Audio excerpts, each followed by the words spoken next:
ಹಾವು ಹಿಡಿಯಲು ಹೋದ ಹುಡುಗನನ್ನು ಅದೇ ಹಾವು ಕಡಿದ ಘಟನೆ ಹೊಸಪೇಟೆ ನಗರದ ಮುದ್ಲಾಪುರ ಗ್ರಾಮದಲ್ಲಿ ನಡೆದಿದೆ.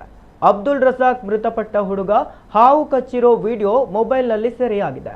500 ರೂಪಾಯಿ ಸಿಗುತ್ತದೆ ಎಂಬ ಆಸೆಗೆ ಮನೆಯೊಂದಕ್ಕೆ ಬಂದಿದ್ದ ನಾಗರ ಹಾವನ್ನ ಅಬ್ದುಲ್ ರಜಾಕ್ ಹಿಡಿಯಲು ಯತ್ನಿಸಿದ್ದಾನೆ ಎಂದು ತಿಳಿದು ಬಂದಿದೆ. ಆ ಸಂದರ್ಭ ಕೈಗೆ ಹಾವು ಕಚ್ಚಿ ಮೃತಪಟ್ಟಿದ್ದಾನೆ. ಹಾವು ಕಚ್ಚಿದ ಬಳಿಕ 2 ತಾಸು ಮನೆಯಲ್ಲಿ ಯಾರಿಗೂ ಹೇಳಿರಲಿಲ್ಲ. ಆರೋಗ್ಯದಲ್ಲಿ ಏರುಪೇರಾದಾಗ ಕೂಡಲೇ ಹೊಸಪೇಟೆಯ ಸರ್ಕಾರಿ ಆಸ್ಪತ್ರೆಗೆ ದಾಖಲಿಸಲಾಗಿತ್ತು. ಬಳಿಕ ಹೆಚ್ಚಿನ ಚಿಕಿತ್ಸೆಗಾಗಿ ಕೊಪ್ಪಳಕ್ಕೆ, ನಂತರ ಹುಬ್ಬಳ್ಳಿಗೆ ಕಳುಹಿಸಿಕೊಡಲಾಗಿತ್ತು.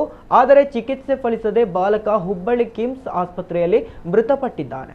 ಈ ಕುರಿತು ಚಿತ್ತವಾಡ್ಗಿ ಠಾಣೆಯಲ್ಲಿ ಪ್ರಕರಣ ದಾಖಲಾಗಿದೆ.